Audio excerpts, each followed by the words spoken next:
আল্লাহু আকবার বলবেন না? আমার বাবারা, আমার বন্ধুরা, রাস্তাঘাটে ঘোরাফেরা করলে পরে আপনি জান্নাত পাবেন না। যদি জান্নাতের টিকিট পাইতে চান, আল্লাহ নবী বলেন, যখন কোরআনের কথা বলা হয় ওই মজলিসে আল্লাহর রহমত সাকিনা নাজিল হয়ে যায়।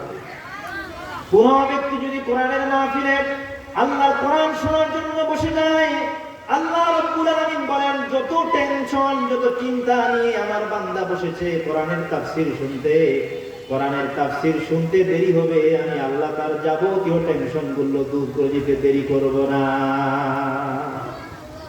এই জন্য আমাদেরকে আল্লাহর কোরআন শোনার মজলিসে আপনি যত বড় টেনশন নিয়ে আসেন, আপনি ওয়াজ শুনবেন, ওয়াজ শোনার পরে শেষ হয়ে যাবে, মোনাজাত হয়ে যাবে, আপনি বাড়িতে ফিরবেন, দেখবেন আপনার সমস্ত টেনশন গুলো আল্লাহ দূর করে দিবে। বলেন সুবহানাল্লাহ।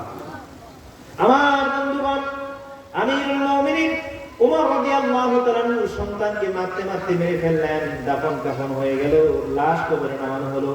কবরে নামার পরে আমিরুল মুমিনিন বলেন, দাঁড়াও, আমি আমার সন্তানকে আরো কয়েকটা দরজা দিতে বাকি আছে। যদি এই দরজাগুলো না দেই, কিয়ামতের ময়দানে আল্লাহ রাব্বুল আলামিন যখন ইন্নী যানানতু আন্নী মুলাকিন হিসাবিয়া, আমার রবের সামনে যখন আমি দাঁড়াবো, আমার রব যদি আমাকে প্রশ্ন করে, বান্দারে, ও আমিরুল মুমিনিন, তোমাকে আমি এত বড় বাদশা বানিয়ে দিয়েছিলাম, তোমাকে আমি মক্কাতুল মুকাররমা, মদিনাতুল মুনাওয়ারা, অর্ধ পৃথিবীর বাদশা বানিয়ে দিয়েছিলাম, কিন্তু তোমার নিজের ছেলের বিচারের বেলা তুমি সঠিক বিচার করো নাই, বিল আদল করো নাই, ন্যায় বিচার করো নাই, ন্যায় বিচার প্রতিষ্ঠা করো নাই। কিয়ামতের ময়দানে আমি আল্লাহর কাঠগড়ায় ধরা পড়ে যাব। অতএব আমাকে এখন সত্য বিচার করতে হবে, ন্যায় বিচার করতে হবে। আমার সন্তান মারা গেছে, আমার কোনো আপত্তি নাই, কিন্তু যেই দরজাগুলো বাকি আছে এই দরজাগুলো তার শরীরে আমি দিয়ে দেই, এরপরে তোমরা তাকে দাফন কাফন দাও, আমার কোনো আপত্তি নাই। নিজের পিতা মৃত সন্তানের উপরে আঘাত করলেন, আঘাত করে যখন 80 দরজা হয়ে গেল, তখন বললেন, মাটি দিয়ে দাও, এখন আমার কোনো আপত্তি নাই। বলেন আল্লাহু আকবার। ন্যায় বিচার কাকে বলে? যদি আজকে ন্যায় বিচার থাকতো, বিনা অপরাধে মানুষ শাস্তি ভোগ করতো, বিনা অপরাধে কেউ জেলে যাইতো, বিনা অপরাধে কেউ আয়না ঘরে যাইতো, বিনা অপরাধে ফিলিস্তিনি ভাইদেরকে মারতো। এই জন্য আমাদের কি করতে হবে বলেন? একটু আওয়াজ দিয়ে বলেন দিও বাবা। ন্যায় বিচার প্রতিষ্ঠা করতে হবে। কি প্রতিষ্ঠা করতে হবে? ন্যায় বিচার প্রতিষ্ঠা করতে হবে। যে আয়াতটা করেছি 90 নম্বর আয়াতের প্রথম নির্দেশ হলো ন্যায় বিচার প্রতিষ্ঠা করা। আমার বন্ধুগণ, আমিরুল মুমিনিন ওমর রাদিয়াল্লাহু তাআলা বিচার করতেছেন, এমন সময় দেখতেছে দূর থেকে দুইজন যুবক একজন যুবককে টেনে হেসড়ে আমিরুল মুমিনের দিকে নিয়ে আসতেছে। ওমর রাদিয়াল্লাহু তাআলা উঠে দাঁড়ালেন, দেখলেন দুইজন যুবক একটা যুবককে টেনে হেসড়ে আমার দিকে নিয়ে আসছে। ওই যুবক কাছে আসলো, জিজ্ঞাসা করলেন, যুবক, ও যুবক, তোমার কি হয়েছে, তোমার সমস্যা কি? বলছে, আমিরুল মুমিনিন ওমর রাদিয়াল্লাহু তাআলা এই যে যুবকটাকে দেখতেছেন, এই যুবকটা আমার পিতাকে হত্যা করছে। কাকে হত্যা করছে? ঠিক আছে ভাই, আমার পিতাকে হত্যা করছে। বলে এখন কি করা যাবে? বলছে, আমিরুল মুমিনিন আমার পিতাকে হত্যা করেছে, আমার পিতাকে হত্যার কারণে আমরা বিচার নিয়ে এসেছি আপনার কাছে, হত্যার বদলে হত্যা হবে। যেহেতু আমার পিতাকে হত্যা করেছে, আপনি যুবককে মৃত্যুদণ্ড দিবেন। এবার যুবককে জিজ্ঞেস করলো, যুবক, কি কারণে তার পিতাকে তুমি হত্যা করছো? কারণ আছে না? আমার বাবা আমিরুল মুমিনের প্রশ্নের জবাবে যুবক বললেন, আমিরুল মুমিনিন, আমি একজন আগন্তুক, আমি এই মদিনাতুল মুনাওয়ারার একজন মুসাফির, আমি অনেক দূর থেকে আসছি। দূর থেকে আসার পরে আমি খুব ক্লান্ত হয়ে গেছি। মদিনার একটা জায়গায় একটা খেজুর গাছের নিচে অনেক সুন্দর এক ছায়া, ওই ছায়ার মধ্যে আমি বসেছি। ওই ছায়ার মধ্যে বসার পরে আমার একটু আরাম হলো, আমি একটু ঘুমিয়ে গেলাম। আমি ঘুমিয়ে পড়লাম। ঘুম থেকে জাগ্রত হয়ে দেখি যে বাহন, আমার প্রিয় বাহন উটকে নিয়ে আসছে, ওই উট আর নাই। আমি আমার উটকে খুঁজলাম, খুঁজতে খুঁজতে আমি প্রেশার হয়ে গেলাম, হতাশ হয়ে গেলাম। চতুর্দিকে দেখো, আমি আমার উটটাকে খুঁজলাম, আমি আমার উটকে পাইলাম, কিন্তু আমার উটকে পাইলাম, পাওয়ার পরে দেখি আমার উটটা জীবিত নাই, মৃত। তার মাথা ফাটিয়ে দিয়েছে, তার মুখ ফাটাই দিয়েছে, রক্তাক্ত অবস্থায় আমার উটটা পড়ে আছে খেজুর বাগানের ভিতরে। আমি খুঁজাখুঁজি করলাম, জিজ্ঞেস করলাম, কে আমার উটটাকে হত্যা করেছে? এবার ওখান থেকে একজন মুরব্বী এসে বলছে, আমি তোমার উটকে হত্যা করছি।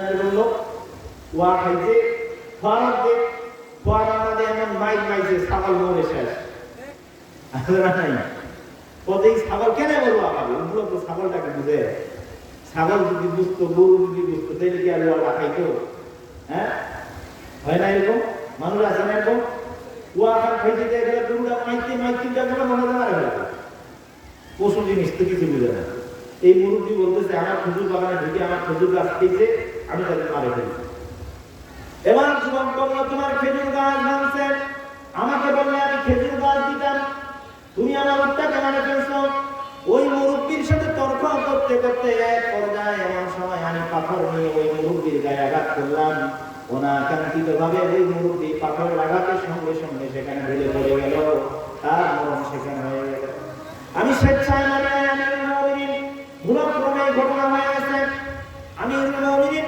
ওমর রাদিয়াল্লাহু তাআলা বলেন ও যুবক তোমার একটা উট মেরেছে তুমি আমার কাছে যদি চাইতা একটা উটের বদলে আমি তোমাকে একটা উট নিয়ে দিতাম কিন্তু তুমি একটা উটের বদলে যে মানুষ হত্যা করেছো মানুষ হত্যার শাস্তি হচ্ছে তার মৃত্যুদণ্ড ঠিক না বেটি আজকে দেখি না আমরা যেখানে সেখানে মানুষ হত্যা করতেছে কয়জনকে ফাঁসি দেয় দেখছেন মানুষটা মারে কাটে টুকরা টুকরা করতেছে অথচ জেলখানে বছর বছর থাকতেছে তার কোনো বিচার আছে আল্লাহ রাব্বুল আলামিন বলেন ইয়া আইয়ুহাল্লাযীনা আমানু কুতিবা আলাইকুমুল কিসাস ফিল কতলা আল্লাহ তাআলা কিসাস করলেন যে কেউ যদি কাউকে হত্যা করে হত্যার বদলে হত্যা তুমি একটা মানুষ হত্যা করেছো তোমাকে এমনি এমনি ছেড়ে দেওয়া যাবে না হত্যার বদলে তোমাকে হত্যা করা হবে জুমার দিন মসজিদে নববীর সামনে তোমার মৃত্যুদণ্ড কার্যকর করা হবে তোমার কাছে কোনো আশা আছে নাকি তুমি আমাকে বলো তোমার যদি কোনো আশা থাকে তুমি আমাকে বলতে পারো দেখি তোমার আশাটা পূরণ করতে পারি কিনা বলেন আমিরুল মুমিনিন ওমর আমার একটা আশা আছে কি এক নম্বর আশা হলো আপনি যদি আমাকে একটু আমার বাড়িতে যাইতে দিতেন মানুষের আমানত কিছু আছে এই আমানতগুলো বুঝাই দিতাম আর কিছু ঋণ আছে এই ঋণগুলো পরিশোধ করে দিতাম আমানতদারিতে বুঝেন কি এখন সমাজে দেখা যায় লোকটাতে টাকা আছে তো ভাই এই টাকা যদি ছোট কোনো বাড়ি ছোট টাকা আছে জেলা দরকার লাগবে সালামি নেই তারা বেটি কিভাবে দিয়েছে ভাই টাকাটা টাকাটা খরচ হয়ে গেছে টাকাটা কি যে খরচ হয়ে গেছে এটা আমাদের কি হলো ওই টাকাটা খরচ করছে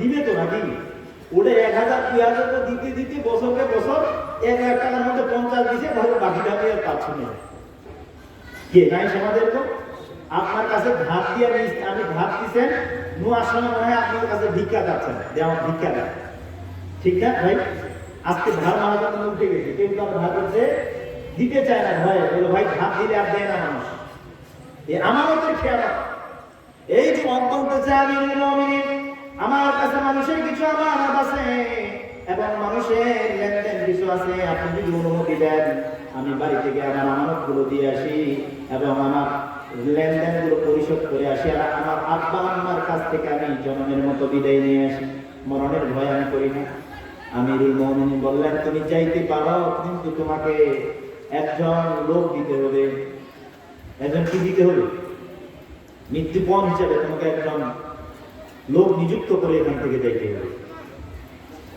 আমি কাকে চিনি আমি তো কাউকে চিনি না কাউকে চিনে সে কাউকে চিনে না আমি কাকে দিয়ে যাবো আমি মদিনার মধ্যে আমি কাউকে চিনি না কে আমার জামিনদার হবে আমিরুল মুমিনিন বললেন যে জামিনদার হবে তুমি যদি জুমার দিন না আসো তাহলে ওই জামিনদারের মৃত্যুদণ্ড দেওয়া হবে এমন কোন লোক আছে নাকি ওই যুবকটা ছিল মুসলমান যুবক মুসলমান না কি ছিল যুবকটা মুসলমান যুবক ছিল কেউ হাত বাড়ায় না একজন যুবক পিছন থেকে হাত বাড়িয়ে দিয়েছে আমিরুল মুমিনিন লাব্বাইক আমি যুবকের জামিনদার হব টেনশনের কোনো কারণ নাই যুবক তুমি বাড়িতে চলে যাও ওই যুবকটা কে জানেন কি ওই যুবকটা হচ্ছে আবু যার গিফারি রাদিয়াল্লাহু তাআলা আনহু জোরে বলেন সুবহানাল্লাহ আবু যার গিফারি রাদিয়াল্লাহু তাআলা আনহু আমিরুল মুমিনিন ওমর রাদিয়াল্লাহু তাআলা আনহু বললেন আমিরুল মুমিনিন ওমর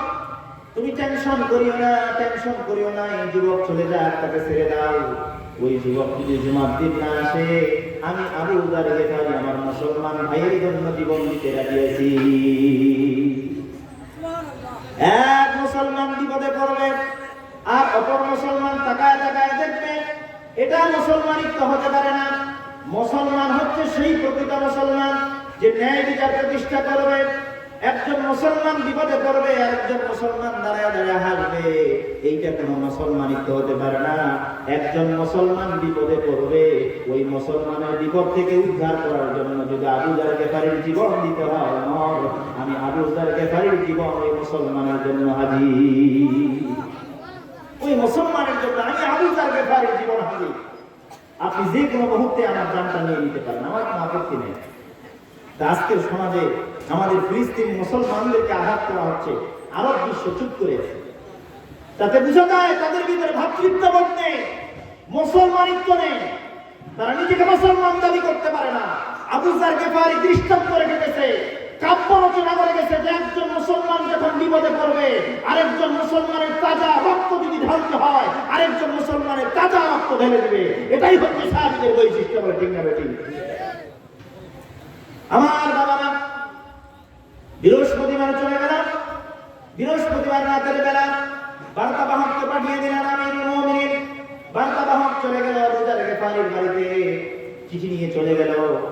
আবু যার গেফারি যে চিঠিটা পড়ে শুনছে যে আবু যার গেফারি, ও আবু যার গেফারি, কালকে জুমার দিন, জুমার নামাজের পরে কিন্তু মৃত্যুদণ্ড কার্যকর করা হবে। ওই যুবকের খবর তো এখনো নাই, যুবক তো আসে নাই। কালকে যদি ওই যুবক জুমার নামাজের পরে পাওয়া না যায়, তাহলে মনে রাখবা তোমাকে কিন্তু মৃত্যুদণ্ডের জন্য প্রস্তুতি হতে হবে। পরে ধারক বাহক, এ বার্তা বাহক, তুমি কি আমাকে ভয় দেখাচ্ছ নাকি? আমার নবীর সঙ্গে আমি কত যুদ্ধ করেছি, শত শত যুদ্ধে আমি লিপ্ত হয়েছি। সাহাবীদের অন্তরে যদি, মুসলমানের অন্তরে যদি মরণের ভয় থাকতো, তাহলে কি জিহাদের ময়দানে যাইতাম? আমি সব সময় আল্লাহর নবীর সামনে জিহাদের জন্য প্রস্তুত থাকতাম। সুবহানাল্লাহ। এটা ছিল মুসলমান, সব সময় প্রস্তুত থাকবে। যেখানে অন্যায় দেখবে সেখানে প্রতিবাদ। মিথ্যার কাছে আপোষ করা যাবে? ওয়াকুল জাল হক ওয়া যাহাল বাতিল ইন্নাল বাতিলা কানা যাহুকা। কখনো মিথ্যার সাথে আপোষ করা যাবে না। আমার বন্ধু, আমার বাবা, শুক্রবার হয়ে গেল, গোটা মদিনার মধ্যে ঢোল পিটিয়ে দেওয়া হলো। গোটা মানুষগুলো অবাক হয়ে যাচ্ছে। আবু যার গেফারি আল্লাহর নবীর সেই সাহাবী, আল্লাহর নবীর ডান হাত ছিলেন তিনি। সব সময় আল্লাহর নবীর পাশে থাকতেন, সব সময় জিহাদের ময়দানে যাইতেন। নিষ্পাপ আবু যার গেফারি, অন্যায় নিষ্পাপ আবু যার গেফারিকে আজকে বিনা অপরাধে, বিনা দোষে তাকে মৃত্যুদণ্ড দেওয়া হবে, এইটা কেউ মেনে নিতে পারতেছে না।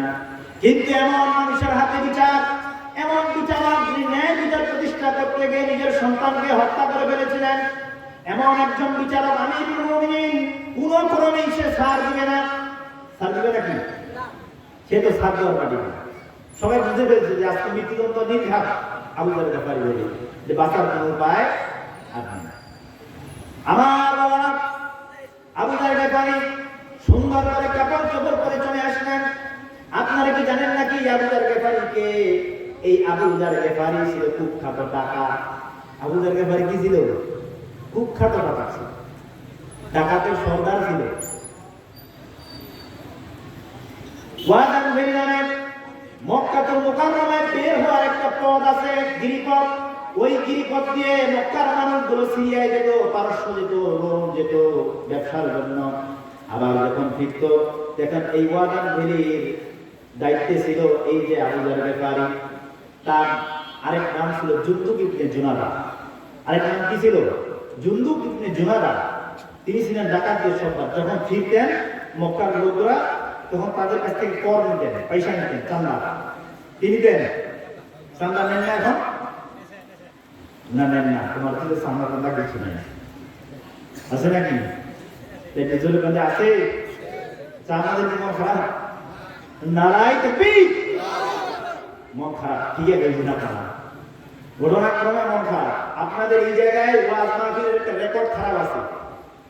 মহিলা মানুষ বেশি হয়, মহিলা পুরুষের কথা বলে বেশি। আপনারা ভলেন্টিয়ার যারা আছেন রাস্তায় পাহারা দিবেন, কোনো মহিলা কোনো পুরুষের সাথে কথা বলবে না, ওই আত্মীয় আছে বাড়ির আছে। এই রাস্তাঘাটে ওই জুলাপির দোকানে কোনো মহিলার আড্ডা যেন না দেখেন। যাকে দেখবেন তাকে ভিতরে ঢুকাবেন, বলবেন হয় এখানে থাকেন না এখানে বাইরে যাবেন। কারণ এইসব নারীদের জন্য, এইসব পুরুষদের জন্য কোরআনের তাফসীর মাহফিল পুরুষিত হোক, এটা কি আপনারা চান? এটা কি আপনারা চান? তাহলে আপনার মায়েরা যারা প্যান্ডেলে আছেন প্যান্ডেলে থাকবেন, আপনারা বাইরে জুলাপি খাওয়ার দরকার নেই। জুলাপি খাইতে হলে আমার আব্বাজানকে বলবেন জুলাপি নিয়ে যাবে বাড়িতে। খবরদার দুলাভাইয়ের কাছে, অমুকের কাছে, তমুকের কাছে ফ্রি জুলাপি খাওয়ার দরকার নেই। আর যদি ফ্রি জুলাপি খাইতেই হয় এই মাহফিলে নয়, আপনি ওই দুলাভাইকে নিয়ে বোঝায় চলে যাবেন, অন্য জায়গায় চলে যাবেন। কি বলেন? মন খারাপ করলেন নাকি? আমার মারা ওদের মন খারাপ করছে, আমার কিন্তু ভয়েছে হ্যাঁ এইভাবে করতেছে। আপনি পর্দা খারাপ করতে পারেন না তো? আপনি কোরআনের মাহফিলে এসে অন্য যুবকদের সাথে কথা বলতে পারেন না তো? আপনি মুখ খুলে বেড়াতে পারেন না তো? আপনি অপর পুরুষের সাথে কথা বলতে পারেন না তো? আপনাকে ইজাজত দেওয়া হয়নি, কোরআনে ইজাজত দেয়নি।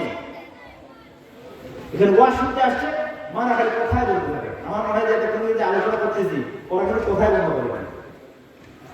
কি বন্ধ করে নাই? গল্প করতেই আছে।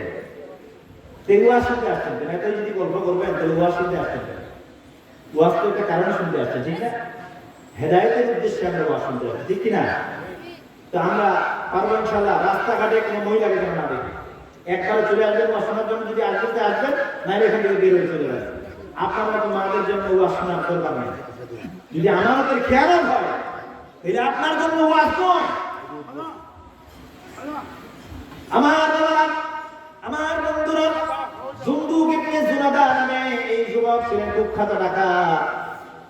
তিনি সংবাদ পাইলেন মক্কার মধ্যে একজন নবী দাবি করতেছে। কি দাবি করতেছে? মক্কার মধ্যে একজন নবী দাবি করতেছে।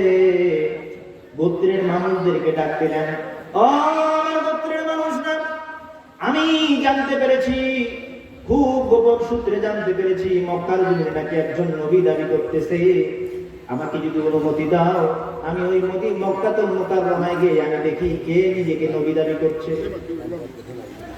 তিনি অস্থির হয়ে গেলেন। সব মানুষগুলো বললেন, আপনি হচ্ছেন গোত্রের নেতা, আপনি যদি চলে যান তাহলে আমার গোত্র দ্বারা কে দেখবে আমাদেরকে?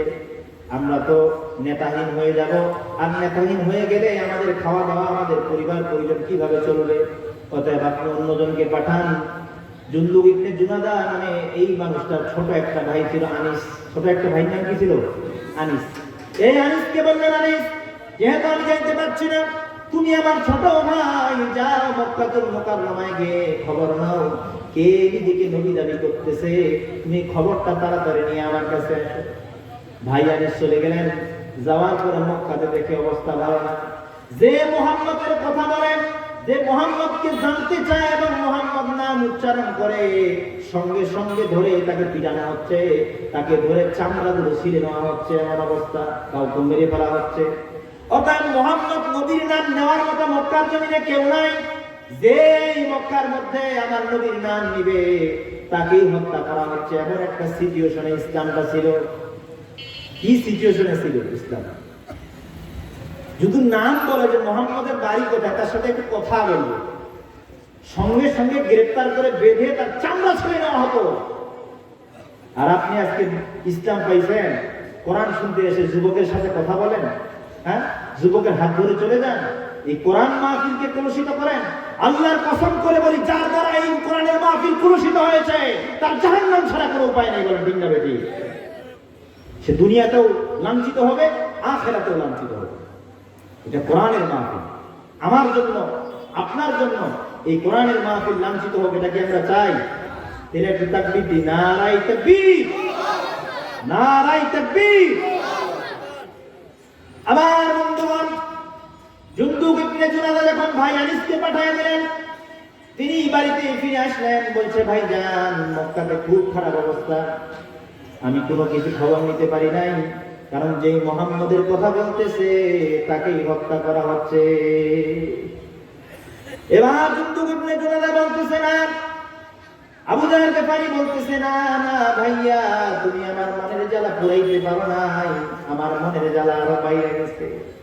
পাগল হয়েছে মন দিওয়ানা হয়েছে মন, মস্তানা হয়েছে মন, নবী যে কোথায়, কে যাবি ভাই নিয়ে যায় আমায়, কে যাবি ভাই নিয়ে যায় আমায়। আহা নবী আমার জানের জান, নবী আমার প্রাণের প্রাণ, বাঁচে না আমার প্রাণ, নবী যে কোথায়, কে যাবি ভাই নিয়ে যায় আমায়। মারহাবা বলেন। গোত্রের মানুষদেরকে গান শোনাচ্ছেন। আহা রাত্রে যখন শুইতে যাই, নবীকে খোঁজে বেড়াই, চোখের জলে বুক ভাসাই, নবী যে কোথায়, কে যাবি ভাই নিয়ে যায় আমায়। আবু যর গিফারি গোত্রের মানুষ দিয়ে ডাক দিয়ে বলে, রে ভাই আমি আর পারতেছি না, আমার নবীর জ্বালা, নবীর জ্বালা আমার অন্তর খেয়ে ফেলতেছে, আমি আর সহ্য করতে পারতেছি না রে এলাকার মানুষ, আমাকে তোমরা মাফ করে দাও, আমি ওয়াদান ভেড়িতে আর থাকতে পারি না, তোমরা আমাকে নিয়ে যাও, মক্কাতে যাওয়ার অনুমতি দাও, আমি আমার নবীকে দেখবো, এই জ্বালা তো আর কেউ বুঝবে না। খোদার পিয়ারা রাসূল তুমি, তোমার নাই যে তুলনা, উম্মতরে পাগল বানাইয়া শুয়ে আছো মদিনা, খোদার পিয়ারা। আবু জানে ব্যাপারী বলছেন থামা যাবে না, ঘরের থেকে রওনা হয়ে গেলেন। ভাই আনিসকে বললেন, ভাই আনিস তোমার ভাবিকে দেখবা, আমার মা বাবাকে তোমার উপরে সুবর্দ করে দিলাম রে ভাইয়া, এই এলাকার সমস্ত মানুষদেরকে তোমার উপরে হাওলায় দিয়ে দিলাম, এই পৃথিবী আমার ভালো লাগে না, যতক্ষণ পর্যন্ত ওই মুহাম্মদকে দেখবো না ততক্ষণ পর্যন্ত আমার কলিজা ঠান্ডা হবে না। আমার মা, আমার বন্ধুরা, আমার চাচারা, আমার নবীজির ভালোবাসা যদি আপনার অন্তরে ভুট্টা পরিমাণ থাকে, ওই কিয়ামতের ময়দানে ওইটুক ভালোবাসার কারণে আপনি জান্নাতি হয়ে যাবে। আমার আল্লাহ পাক রব্বুল আলামিন বলেন, কুল ইন কুনতুম তুহিব্বুনাল্লাহ ফাত্তাবিউনি ইউহিব্বুকুমুল্লাহ ওয়া ইয়াগফির লাকুম যুনুবাকুম ওয়াল্লাহু গফুরুর রহিম। ও বান্দা, তুমি যদি আল্লাহকে পাইতে চাও, আল্লাহর জান্নাত পাইতে চাও, আমি আল্লাহ তাআলা তোমাকে বলছি, আমার হাবিবুল্লাহকে ভালোবাসো, আমার হাবিবুল্লাহর অনুসরণ করো, অনুকরণ করো। যদি আমার হাবিবুল্লাহর অনুসরণ করতে পারো, অনুকরণ করতে পারো, ভালোবাসতে পারো, আমি আল্লাহ ওয়াদা দিচ্ছি, ওই কঠিন কিয়ামতের ময়দানে আমি আল্লাহর জান্নাত খুঁজতে হবে না, আমি আল্লাহ তোমাকে ধরে জান্নাতে পৌঁছায় দিব। আমার বাবা আবু জাহল গিফারি বাড়ি থেকে বের হয়ে আসলেন, কয়েকদিন লেগে গেল মক্কাতুল মুকাররমায়, এসে চিন্তা করতেছে, নবীর কাছে যদি আমি মুসলমান হওয়ার আগে মারা যাই, তাহলে মুসলমান হওয়ার হবে না, মুসলমান হওয়া যদি না হয়, তাহলে মনের জ্বালাটা মনে থাকবে, আমার নবীকে দেখা হবে না। সঙ্গে একটু কমায় দেন, একটু জিকির করি, লা ইলাহা মুহাম্মাদুর রাসূলুল্লাহ,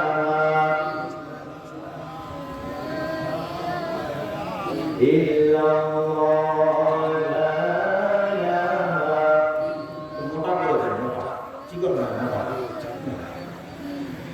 এবার আবু যর গিফারি মক্কাতুল মুকাররমা থেকে রওনা হলেন, মক্কাতুল বাইতুল্লাহর কাছে বসলেন, বসে চিন্তা করতেছে নবীজিকে কি করা যায়, কিভাবে মুহাম্মদকে দেখা যাবে। কোনোভাবে তো দেখা যাচ্ছে না। কাকে জিজ্ঞেস করবো? সারাদিন থাকতে থাকতে সন্ধ্যা হয়ে গেল। সন্ধ্যা এসে আলী রাদিয়াল্লাহু তাআলা আনহু বললেন, ও আগন্তুক, তুমি কোথা থেকে এসেছো? তুমি কি মুসাফির নাকি? হ্যাঁ, আমি মুসাফির। কোথা থেকে আসছেন? বলছে, আমি ওয়াদান ভ্যালি থেকে আসছি ভাইজান। তো চলেন আজকে আপনি আমার বাসায় মেহমানদারির জন্য চলেন। ঠিক আছে চলেন। রাত্রিবেলা গেলেন, মেহমানদারি হলো। মেহমানদারি সব কিছু হয়ে গেল, কিন্তু আবু যার গেফারি আলী রাদিয়াল্লাহু তাআলার সাথে কোনো কথা বলেন না। এইদিকে জুনদুক ইবনে জুনাদা, সেও আলীকে কোনো কিছু বলে না। দুইজনে মিলে একটু জিকির করি, লা ইলাহা। আগেও ঠিক ছিল, শুধু একটু খালি ইয়াটা পাওয়া যায়, চিকনটা পাওয়া যায়। লা ইলাহা ইল্লাল্লাহ, লা ইলাহা, লা ইলাহা ইল্লাল্লাহু মুহাম্মাদুর রাসূলুল্লাহ। আমার বন্ধুগণ, তারপরের দিন সকালবেলা তিনি আবার হাজির হয়ে গেলেন মক্কার ওই বাইতুল্লাহর কাছে। সারাদিন মনে মনে চিন্তা করে, যদি কাফেররা জানতে পারে যে আমাকে মুহাম্মদের জন্য আমি এই জায়গায় আসছি, তাহলে তো আমাকে আস্ত রাখবে না, মেরে ফেলবে। আর আমার মনের মধ্যে একটা বাসনা হলো, আমি মুহাম্মদকে দেখবো এবং মুহাম্মদের কাছে মুসলমান হবো। বলেন সুবহানাল্লাহ। সন্ধ্যা হয়ে গেল, আলী রাদিয়াল্লাহু তাআলা আনহু আসলেন। বলছে, কালকেও দেখছি তুমি এই জায়গায়, আজকে এই জায়গায়, কি কারণে আসছো রে ভাইয়া? বলছে, বলা যাবে না, বলা যাবে না। বলে, চলেন আমার বাড়িতে, আবার মেহমানদারি করাবো। সারা রাত মেহমানদারি করে রাত্রিবেলা ঘুমায় গেলেন। আবার সকালে উঠলেন, আবার মক্কার মধ্যে সকালবেলা থেকে সারাদিন বসে আছেন, কারোর সাথে কোনো কথা বলে না। রাত্র যখন হয়ে গেল, সন্ধ্যা যখন হয়ে গেল, আলী রাদিয়াল্লাহু তাআলা বললেন, রে যুবক, একদিন হয়ে গেল, 2 দিন হইল, আজকে 3 দিন হয়ে গেল, কি কারণে আছো? মনের ভাব যদি একটু বলতাম, একটু সহযোগিতা করতাম। চলো আমার বাড়িতে মেহমানদারিতে নিয়ে গেলেন। এবার জুনদুক ইবনে জুনাদা, আবু যার গেফারি মনে মনে চিন্তা করলো, এই মুহূর্তে আমি যদি তাকে না বলি, আমার মনের জ্বালা মনে রইবে। হয় মরণ হবে, না হয় আমার জীবন ফিরে পাবো। দুইটার একটা, হয় নবীকে পাবো, না হয় মরণ হবে। বললেন, ভাইজান ভাইজান, আমি একটা কারণে আসছি, যদি কাউকে না বলেন তাহলে আপনাকে বলতে পারি। বলে, বলেন। বলে, আমি আসছি এই মক্কার জমিনে, কে জানি নিজেকে নবী দাবি করছে, ওই নবীর কাছে মুসলমান হওয়ার জন্য আমি এসেছি। সুবহানাল্লাহ। মন খারাপ, খিচুড়ি অনেক দেরি আছে, মন খারাপ করেও লাভ নেই, আছে নাকি? হ্যাঁ, ভক্ত লাগিয়েছে গে, পাঙ্খায় আসলে আলহামদুলিল্লাহ। একটু তাকবীর দিয়ে বললাম, নারায়ে তাকবীর। আমার বন্ধুগণ, জুনদুক ইবনে জুনাদা বলছে, আমি আমার নবীর জন্য এসেছি, নবীর কাছে মুসলমান হওয়ার জন্য আসছি, কিন্তু ভয়ে কাউকে বলতে পারতেছি না। বলতেছে, তুমি কি মরণের ভয় করতেছো? কয়, মরণের ভয় করলে আমি এই জায়গায় আসতাম না। আমার একটাই ভয়, নবীর কাছে মুসলমান হওয়ার আগে যদি আমি মরে যাই, মনের আশাটা মনে থেকে যাবে। বলছে, তুমি তো জানো না, আমি আলীও আমার নবীর কাছে মুসলমান হয়েছি, আমিও একজন মুসলিম, আমিও তো একজন মুসলমান। চিন্তা করিও না, আজকে রাতটা কাটাও, সকালবেলা আমার নবীর কাছে তোমাকে নিয়ে যাবো। বলেন জোরে জোরে বলেন সুবহানাল্লাহ। তো কালবেলা হয়ে গেল, আলী রাদিয়াল্লাহু তাআলা আবু জাহল গিফারির চোখের দিকে তাকালেন, দেখতেছে চোখগুলো লাল টসটস হয়ে আছে, খালি অস্থির হয়ে গেছে। যেমন অস্থির গরু অনেক সময় কুরবানির জন্য নিয়ে আসি, সারা রাত ঘুমায় না, খালি ছটফটায় না, আছে না এখন গরু, গরুর মতো ছটফটাচ্ছে। আলী রাদিয়াল্লাহু তাআলা বলছে, ভাইয়া তোমার চোখগুলো কেমন লাল হয়ে গেছে রে ভাইয়া? কি কারণে চোখ লাল?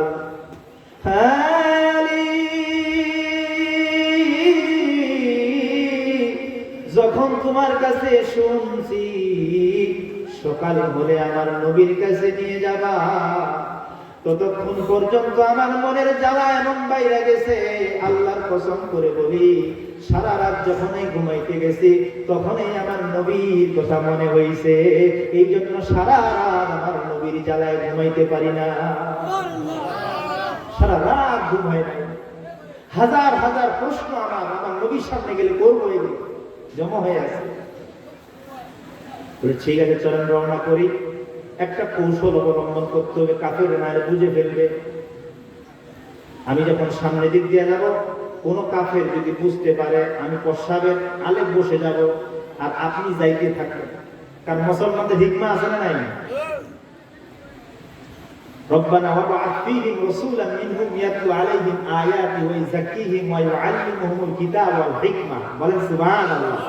মুসলমানদের হিকমা অবলম্বন করে যাচ্ছে। আমার নবীর সামনে চলে গেলেন, জোরে জোরে বলেন সুবহানাল্লাহ। নবীর মুহাব্বত কত বড় থাকলে পরে আমার নবীজি বলছে, কে যুবক?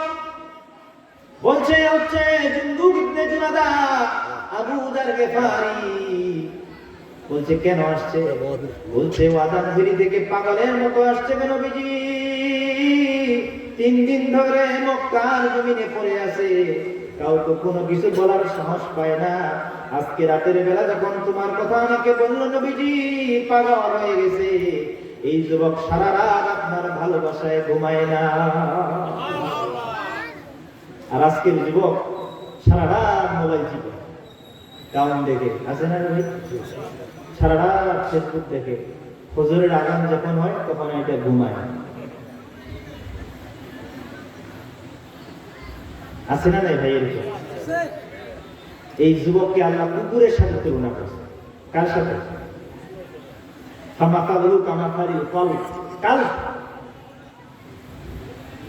এই মানুষটা হচ্ছে কুকুরের মতো। এটাকে আপনি যতই শোনান এটা হেদায়েত হবে। কুকুরের উপরে যদি 1 কেজি ওজন 5 কেজি ওজন ছড়ায় দেন, ওই কনেক করে দেয়, জিভা মেলাবে, ঠিক না ঠিক? আর কোনো কিছু যদি না দেন তাহলে জিভা মেলাবে, স্বভাবটাই হবে। আপনি এটাকে যেতই ওয়াজ শোনান, যেতই কোরআনের তাফসীর করেন, কি করবেন করেন, ওই কুকুর যেরকম দৌড়াইলেও জিভা মেলাবে আর না দিলেও জিভা মেলাবে। কয়েক দেখা যায় না হাতে হাত থেকে, আছে না নাই? এটা হচ্ছে কুকুরের মতো। মন খারাপ করলেন নাকি? বেনামাজির অন্তর হলো কুকুরের মতো। যেই ব্যক্তি নামাজ পড়বে না তার অন্তরটা হলো কুকুরের মতো।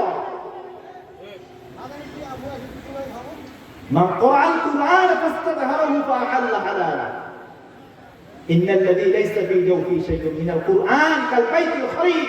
যার ভিতরে আল্লাহর কুরআন নাই, যে পোকামাকড়ের ঘর ছাড়া আর কিছু না,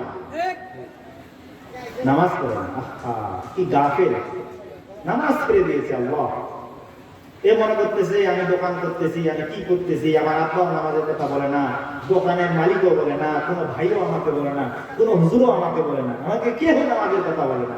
আমি সারাদিন খাটি, রাইতের বেলা সারা রাত মোবাইল চিপি আর ফজরের সময় ঘুমাই। ফজরের জামাত কয়টা সেটাও বলতে পারে না এই নালায়, আছে না এরকম? আর কতগুলো নালায় পিতা আছে, কয় মোট 6টা 10টা ছাড়া ঢুকায় পারে না। তো ছোয়াটা কেন উঠিবে? সারা রাইতে ব্লু ফিল্ম দেখি, সারা রাইতে ফেসবুক চালাইছে, মাইয়া মানুষের সাথে কথা কইছে, ওটা কেন উঠবে? ওটা কি তাহাজ্জুদ করে কাটাইছে? তোকে ধরবে।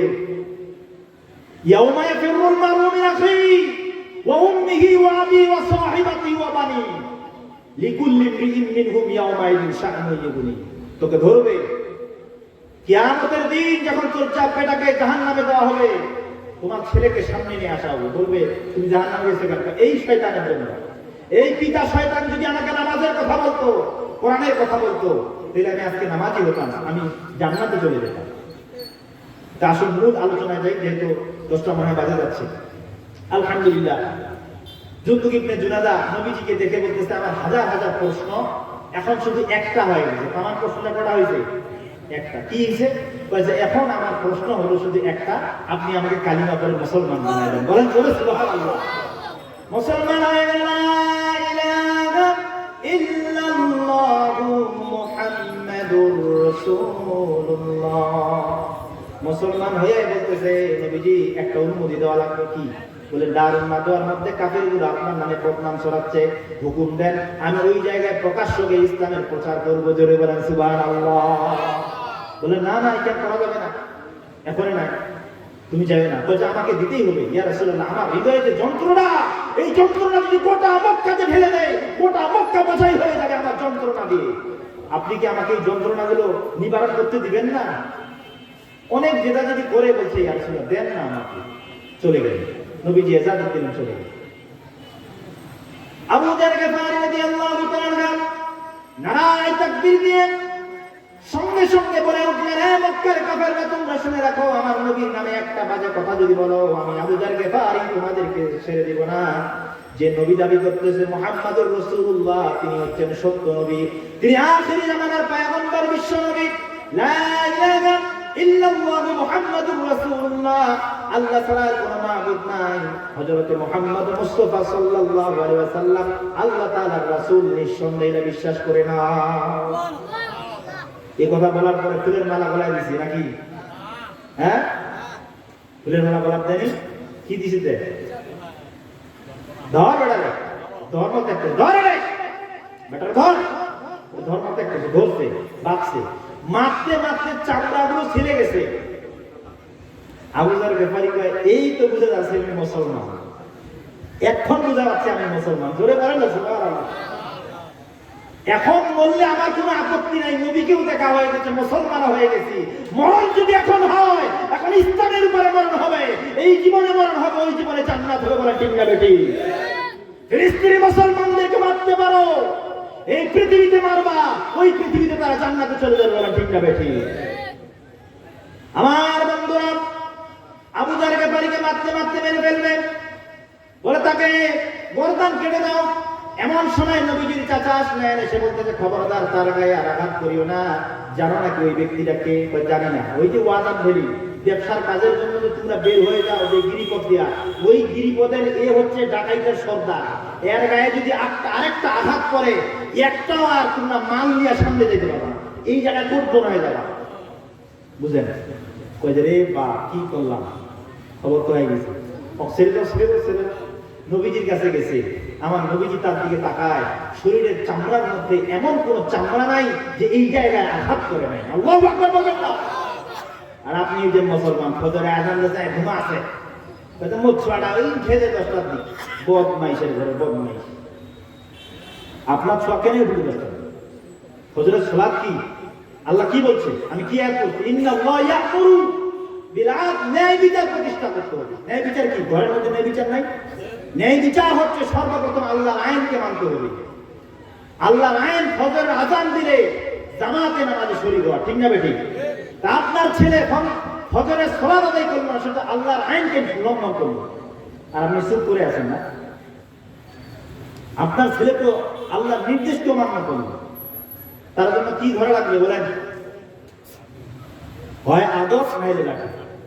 আপনি জোরায় ধরে বলবেন যে সুমা খাবেন, বলে আব্বা ফজরের সালাত হয়েছে, চলো কি বাবা যাই নামাজ পড়বা। কোন দিন কোন সন্তানের জন্য মানে কপালে গিয়ে সুমা দিয়েছেন আর বলছেন আব্বা চলো আমার সাথে নামাজ পড়তে? একজন হাত তুলেন, নারায়ে তাকবীর। একজন পাওয়া গেছে। সন্তানকে সুমা দিয়েছেন যে আব্বা চলো আমার সাথে জামাতে যাই, কে দিয়েছেন? আছেন? ওয়াজে শুনে লাভ নেই। যদি আমার নিজের ছেলে নামাজ না পড়ে, নিজের স্ত্রী নামাজ না পড়ে, লাভ আছে? আবু যারকে পালিয়ে বললেন, আবু যার তোর শরীরে জাজ্জারিত হয়ে গেছে। আল্লাহর নবীকে বললেন, ইয়া রাসূলুল্লাহ, আল্লাহর কসম করে বলি, ওই কাফেররা যখন আমাকে আঘাত করতেছিল, আমার শরীর থেকে যখন দরদর করে রক্তগুলো মক্কার জমিনে পড়তেছিল, আমার অন্তরের মধ্যে জ্বালাগুলো ছিল, সমস্ত জ্বালাগুলো নিভে গেছে। আবু যারকে পালিয়ে রক্ষা করে আল্লাহর নবী বললেন, এ আবু যার, তোমার রক্ত মক্কার জমিনে পড়েছে, আল্লাহ শপথ করে বলি তোমার রক্তর মধ্য দিয়ে এই মক্কার জমিনে ইসলাম কায়েম হয়ে যাবে। মনে আছে তো আবু যার গিফারি? আজকে শুক্রবার, জুমার নামাজ হয়ে গেল, আমির মুমিন বললেন নিয়ে আসো আবু যার গিফারিকে। ওই দিন মদিনাতুল মুনাওয়ারায় মসজিদে নববীতে কান্নার ঢোল নেমেছে, কিন্তু কারো কান্নার আওয়াজ নেই, খালি চোখের পানি। কারণ প্রেসিডেন্টটা কায়েম, বিচার করবে কে বলেন তো? ন্যায় বিচারক। ন্যায় বিচার কাকে বলে? আদাল কাকে বলে? এইখানে দেখেন ন্যায় প্রতিষ্ঠা কাকে বলে? কোন শব্দ হবে না, চোখের পানি বের হবে, কিন্তু শব্দ এই জল্লাদ যাও আবু যার গেফারি দরকার আলাদা করে দাও। জল্লাদ বলতেছেন, ইতিহাস সাক্ষী দিচ্ছে, জল্লাদ বলতে জীবনে কত মানুষের মৃত্যুদণ্ড দিয়েছি, কিন্তু নিরপরাধ গুনাহবিহীন আবু যার গেফারিকে কেমনে গর্দানটা আলাদা করব?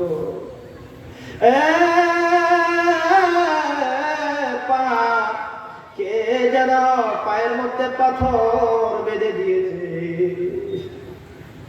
জল্লাদের পাদের সামনে আগায় না। মদিনার মানুষের প্রত্যেকটা মানুষের চোখ দিয়ে পানি পড়তেছে, আওয়াজ করার সাহস কারো নাই। আমিরুল মুমিনিন উমর যে নিজের সন্তানকেই মৃত্যুদণ্ড দিয়েছে, এমন একজন প্রেসিডেন্ট আমাদের কথা বলা যাবে না, কেউ কোনো কথা বলে না, শুধু কান্নার ডোল নামে গেছে। আমিরুল মুমিনিন সিদ্ধান্ত নিয়েছে, সবার চোখে পানি, আমিরুল মুমিনিন উমর রাদিয়াল্লাহু তাআলা আনহুর চোখ দিয়ে পানি। তাকায় আছে সবাই ওই মদিনাতুল মুনাওয়ারার মরুভূমির দিকে। ওই যুবক যদি এসে যায়, আমাদের আবু যার গেফারি বেঁচে যায়। একটু পরে দেখা গেল ধুলায় ধূসরিত হয়ে গেছে মরুভূমি। সবাই বলে উঠলো, ওই যে দেখা যাচ্ছে যুবক। আল্লাহু আকবার! ওই যুবক দৌড় মারছে, এসে আমিরুল মুমিনিনের পায়ের নিচে পড়ে গেছে, আমাকে ক্ষমা করে দেন। যুবক, আমি আমিরুল মুমিনিন উমর অবাক হয়ে গেলাম, ইচ্ছা করলে তুমি লুকায় থাকতে পারতা, তুমি না আসলে তোমাকে ধরার মতো কোনো ক্ষমতা কারোর ছিল না, কেন তুমি আসলা? তুমি তো জানতা আজকে তোমার মৃত্যুদণ্ড দেওয়া হবে, কেন তুমি আসলা? বলছে আমিরুল মুমিনিন, সবার প্রথম আমি ক্ষমা চাই, আমার দেরি হয়েছে আসতে। জোরে জোরে বলেন সুবহানাল্লাহ। আমার দেরি হয়ে গেছে আসতে, মাফ করে দিবেন। বলে তুমি কেন আসলা? না আসলেও তো পারতা। বলছে আমি যখন বিপদে পড়লাম, আপনি যখন আমাকে মৃত্যুদণ্ড দিলেন, একজন জামিনদার নিযুক্ত করলাম, কেউ আমার জামিনদার হইতে চায় নাই। আমার একজন মুসলমান ভাই আমার উপকার করেছে, আজকে যদি না আসতাম তাহলে কিয়ামত পর্যন্ত মুসলমানদের উপরে মানুষ ট্যাগ লাগাইতো, দোষ লাগাইতো যে এক মুসলমান আরেক মুসলমানকে সহযোগিতা করতে গিয়ে যে সহযোগিতা করছে সে নিজেই বিপদে পড়ছে। আছে না এরকম ভাই, যে আপনি তার উপকার করিবা গেছেন, হয়ে গেলে আপনার বাস খুলে দিছে, বাস ফেলে দিছে। অনেক সময় কয়ে, কিন্তু এই বদমাইশটার উপকার করিবা এবং দাদুরা আমার দিছে, হয় না ভাই? আছে না, যে এক মুসলমান আরেক মুসলমানের উপকার করছে, আরেক মুসলমান তাকে বাস দিবে, এটা হতে পারে না। পৃথিবীর জমিনে কেউ যেন বলতে না পারে যে এক মুসলমান উপকার করছে, আরেক মুসলমান উপকার করতে গিয়ে নিজেই বিপদে পড়ে গেছে। এই জন্য আমি আসছি, মৃত্যুদণ্ড কার্যকর করে। আবু যার গেফারিকে এবার উমর বলল, আচ্ছা জানা নাই শোনা নাই এই যুবকটা আপনি কিভাবে জামিনদার হলেন? আপনি তো জানেন যে যদি এই যুবকটা নাশ করা হবে। আবু যার গেফারি বলে, কোন মুসলমান বিপদে পড়বে আর ওই মুসলমানকে মুসলমান ভাই সহযোগিতা করবে না, এই আদর্শকে আমার নবীজি আমাকে শিক্ষা দিতে। আমার আল্লাহু আকবার বলবেন না? যে যুবকের জন্য শুধু জীবন নয়, 1000 বার যদি এক মুসলমান বিপদে পড়ে যায় আর 1000 বার যদি এই আবু যার গেফারির জীবন দিয়ে তাকে সহযোগিতা করতে হয়, 1000 বার আবু যার গেফারি আরেক মুসলমানের সহযোগিতার জন্য জীবন কুরবানি দিতে রাজি আছে। কখনো কি তুমি ভেবে দেখেছো কোথায় তুমি কোথায় তোমার ইমানি শক্তি, কোথায় তোমার রাত, কোথায় তোমার ইমানি শক্তি, কোথায় তোমার রাত?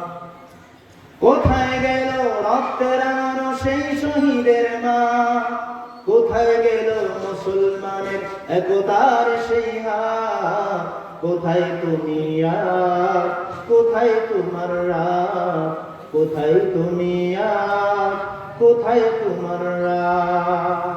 এই পৃথিবীটা রাজ করতাম আমরা, ঠিক না বেটি? এই পৃথিবী রাজ করত সুলাইমান আলাইহিস সালাতু ওয়াস সালাম, গোটা পৃথিবী রাজত্ব করত যুলকারনাইন। আজকে এই পৃথিবী শাসন করতেছে ইহুদিরা, আমরা, ঠিক না বেটি? তাই আসুন আমাদের মুসলমানদের ঐক্যবদ্ধ হতে হবে। কি হতে হবে? কখনো কি তুমি ভেবে দেখেছ কোথায় তুমি আজ? কোথায় তোমার ইমানি শক্তি, কোথায় তোমার রাগ? কোথায় তোমার ইমানি শক্তি, কোথায় তোমার রাগ? যার জীবন ছিল পাক কোরআন আর হাতিয়ার ঈমান, সারা বিশ্ব কাঁপত আর জিহাদের ময়দান। ঠিক কিনা? জোরে বলেন ঠিক কিনা? যার জীবন ছিল পাক কোরআন আর হাতিয়ার ঈমান, সারা বিশ্ব কাঁপত আর জিহাদের ময়দান। এখনো তো আর দেখি না সেই আলী আর উসমান, সারা বিশ্বে নির্যাতিত লাখো মুসলমান। এখনো তো আর দেখি না সেই আলী আর উসমান, সারা বিশ্বে নির্যাতিত লাখো মুসলমান। বড় কষ্ট লাগে দেখে তোমার কি হাল, কেন তুমি থমকে দাঁড়ালে, কেন এ বেসামাল? বড় কষ্ট লাগে দেখে তোমার কি হাল, কেন তুমি